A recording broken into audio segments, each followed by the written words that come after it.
बिस्मिल्लाहिर्रहमानिर्रहीम, अस्सलाम वालेकुम। सारी दुनिया ने देखा कि पाकिस्तान ने जब भारत को हराया, हमने सेलिब्रेशन की, हम लोग खुश हुए।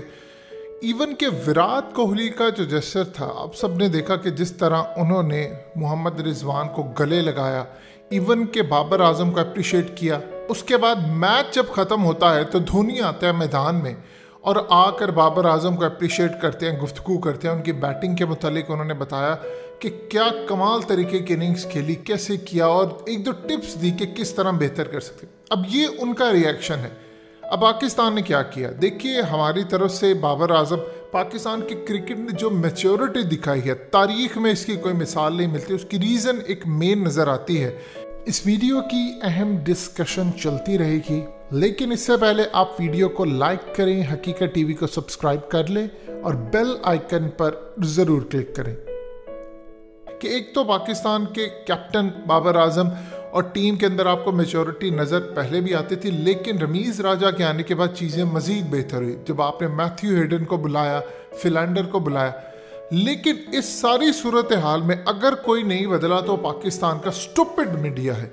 अब आप देखिए, आपको एक क्लिप दिखाने जा रहे हैं जिससे असल में पूरे भारत में और पाकिस्तान में भी बहुत सारे लोगों को अंदाज़ा नहीं है इस बात का, लेकिन भारत में कंट्रोवर्सी पैदा हो गई है। और इवन के इतना स्टूपिड क्वेश्चन था जो पाकिस्तान के एक स्पोर्ट्स जर्नलिस्ट, जिसको कोई जानता भी नहीं है, यानी नाम भी कोई नहीं जानता, और उन्होंने जाकर विराट कोहली से किया। अब सवाल क्या था, उसके बाद विराट कोहली ने कहा कि अगर आपने कोई कंट्रोवर्सी, कोई तनाज़ा खड़ा करना होता है तो मुझे पहले बता दिया करे। अब सोचिए पाकिस्तान की कितनी इंसल्ट करवाई उस शख्स से जो पाकिस्तान की प्रेस कॉन्फ्रेंस में तारीफ़ें करता रहा, ये कहकर कि पाकिस्तान ने हमें आउट क्लास किया है। क्योंकि अगर कोई टीम आपको कोई चांस नहीं देती आउट होने का, और कोई टीम अगर आपको 10 विकेटों से हराए, तो पाकिस्तान ने, जाहिर सी बात है, उन्होंने कहा कि ऑलरेडी वो स्ट्रॉन्ग टीम है, लिहाजा उन्होंने हमें आउट क्लास किया। अब सवाल पहले समझ लें, फिर आपको आगे दिखाते हैं।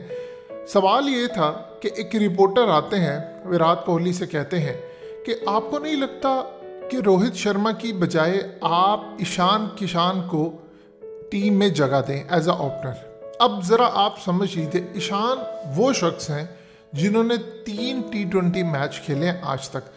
रोहित शर्मा वो शख्स हैं, विराट कोहली चूंकि स्टेप डाउन करने वाले हैं इस वर्ल्ड कप के बाद, वो कैप्टन नहीं रहेंगे T20 के, तो रोहित शर्मा भारत के हैं अगले कैप्टन। अब आप समझ लें, 112 मैच उन्होंने खेले हैं, 32 की एवरेज है। T20 में 138 का उनका स्ट्राइक रेट है और उन्होंने 4 सेंचुरियां की हैं।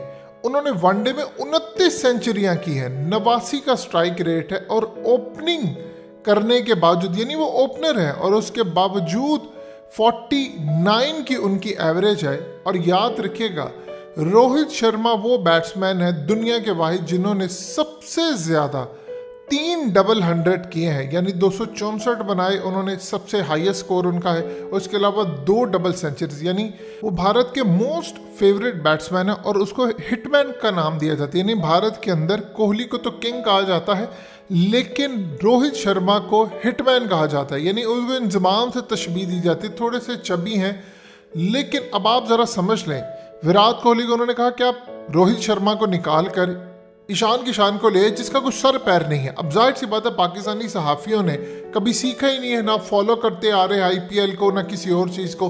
स्टूपिड सा क्वेश्चन।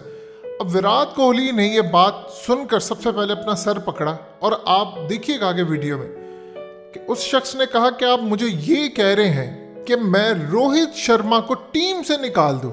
यानी फिर विराट कोहली ने कहा, अगर कंट्रोवर्सी आपने क्रिएट करनी है तो मुझे पहले बताएं ताकि मैं आपको उसके मुताबिक जवाब दूं। अब ज़रा सवाल सुन लीजिए, देख लीजिए हुआ क्या, फिर आपको बताते हैं कि असल में मैच के वक्त जब चल रहा था, पाकिस्तान के 6 ओवर्स हुए थे, तो बुकीज़ को उस वक्त हाथ पांव क्यों पड़ना शुरू हो गए, ये मामला क्या था, ये ज़रा सबसे पहले देखिएगा।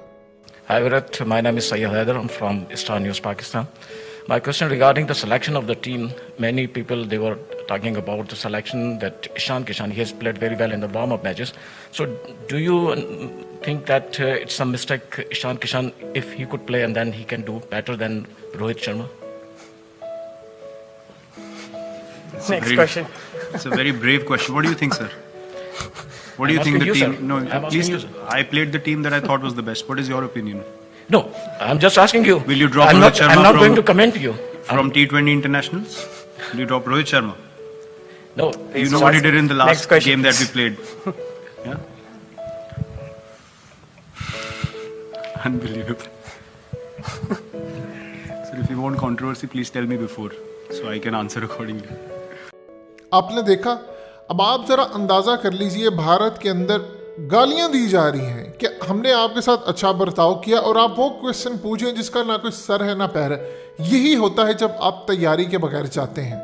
अब जरा समझ लीजिए हुआ क्या। देखिए, जब पाकिस्तान के खास तौर पर ड्रेसिंग रूम में मामला तय हो रहे थे तो हमने फाइनलाइज ये किया था कि हमने भारत को 135-40 तक रखना है, यानी यहाँ तक प्लान था हमारा कि 135 से ऊपर न जाने पाए। उसकी रीज़न ये थी कि अगर पाकिस्तान ने फाइनलाइज किया, जब हम टॉस जीत गए थे उसके बाद टीम आ रही थी, तो उसके बाद ये फैसला हुआ आज हमने भारत को 135 से 40 तक रिस्ट्रिक्ट करना है। उसकी रीज़न ये है कि अगर पाकिस्तान ये कर सकता है, चूँकि आप जानते ड्यू फैक्टर बाद में आया, लेकिन उसका फ़ायदा पाकिस्तान ने भरपूर उठाया। अब इस सूरत हाल के अंदर पाकिस्तान ने जो फाइनलाइज किया था, हम अकॉर्डिंग टू उसी प्लान गए और ख़ास तौर पर ये जो रोटेट करते रहे बॉलर्स को, वो यही सूरत हाल थी कि पिच उस लेवल पर काम नहीं कर सकती थी जिस लेवल पर करना चाहिए था, क्योंकि एक तो पाकिस्तान की बॉलिंग ज़बरदस्त थी, हमने फील्डिंग की और आप देख ले कोई भी ऐसा काम आपने नहीं किया मैच जीत कर, कोई ऐसी सूरत हाल पैदा नहीं की जिससे कंट्रोवर्सी पैदा हो। अब उस वक्त सूरत हाल ये पैदा होती है कि पाकिस्तान ने जब भारत को इस लेवल पर किया तो इंडियन बुकीज को ये अंदाज़ा हो चला था आहिस्ता आहिस्ता कि पाकिस्तान ये मैच हार सकता है, क्योंकि पाकिस्तान ने माजी के अंदर भी भारत के खिलाफ कोई अच्छी कारकर्दगी नहीं दिखाई। लेकिन पाकिस्तान के जब पहले 6 ओवर्स में विकेट नहीं गिरी तो बहुत सारे लोग, देखिए आम 2 तरह के होते हैं जो लोग सट्टा लगाते हैं। एक होते हैं बड़े लेवल के लोग जो पैसा लगाते हैं, जब मैच पलट रहा होता है तो वो अपने पैसे को बचाने के लिए दूसरी टीम पर भी लगा देते हैं। यानी आप अंदाज़ा कर लीजिए कि मैच शुरू होने से पहले सन 2011 में सेमीफाइनल में ये रेट था कि अगर आप 100 रुपया पाकिस्तान पर लगाएंगे तो 165 रुपये मिलेंगे और भारत पर 100 रुपया लगाएंगे तो सिर्फ 65 रुपये मिलेंगे। अब आज जब मैच आखिरी दमों पर आ गया तो ये सूरत हाल पैदा हो गई थी कि अगर भारत पर आप 1 रुपया लगाते हैं तो आपको 12 रुपये मिलेंगे और अगर आप पाकिस्तान पर लगाते हैं तो आपको 4 पैसे मिलेंगे। यानी जो टीम फेवरेट हो जाती है उसका रेट गिर जाता है और जो बिल्कुल हार के करीब होती है उसका रेट बढ़ जाता है। तो इस सूरत हाल के अंदर बुकीज उस वक्त उनको समझ नहीं आ रही थी चीज़ें कैसे मैनेज करनी है। हमेशा याद रखिएगा, एट दी एंड आपको हमेशा जो जुआ लगाने वाले वही हारते नजर आएंगे, क्योंकि बुकीज उस वक्त मैनेज कर लेते हैं। उनको हाथ पांव पड़ गए थे कि मामला किस तरफ जा रहा है हमें, क्योंकि इतनी कॉल्स, इतने लोगों का अप्स एंड डाउन्स का मामला आ रहा था। और याद रखिएगा, जो दिहाड़ीदार मजदूर होता है वो बहुत ज़्यादा पैसा लगाता है, लेकिन उसके बाद इतना पैसा नहीं होता कि वो पलट कर चीज़ों को चेंज कर सके। तो इस सूरत हाल के अंदर कल बिल्कुल आउट क्लास चीज़ों को कर दिया पाकिस्तान की क्रिकेट टीम ने। भारत में जो स्पोर्ट्स जर्नलिस्ट हैं और या उनके एंकर्स हैं या उनके साबिक खिलाड़ी, वो एक बात बार बार कहते रहे। उन्होंने कहा कि पाकिस्तान की टीम में जो मैच्योरिटी हमने देखी है वो कभी नहीं देखी। देखिए, उनको आदत है शाहिद अफरीदी की, शाहिद अफरीदी आए, मार दाड़ की, आउट हो गए, या दूसरे प्लेयर्स आए, स्टूपिड गलतीज की। यहाँ पर जो बाबर आजम और रिजवान ने मैच्योरिटी दिखाई है उसका तारीख में कोई भी एग्जाम्पल या वाक़या देखने को नहीं मिलता। यानी इतनी मैच्योरिटी कि आप ये सोचें कि आप कोई गलत शॉट खेले। विराट कोहली ने ये एडमिट किया कि पाकिस्तान की टीम के जो प्लेयर्स थे उन्होंने हमें कोई मौका ही नहीं दिया कि हम उनको आउट कर सके। यानी एक होता है कि आप कोई कैच या आप कोई ऐसी बॉलिंग करते हैं कि 2-3-4 दफ़ा आप आउट होते रह जाए, फिर आपको उसी लाइन और लेंथ पर गेंद करना होती है। ऐसी कुछ सूरत हाल पेश नहीं आई। अब आप देख लीजिए, ये मामला था। और दूसरी जानब हमारे स्टूपिड रिपोर्टर्स, जिनको ना कोई जानता है ना उनको कोई सवाल करने की तमीज़ है, उन्होंने किस तरह का एक स्टूपिड क्वेश्चन किया।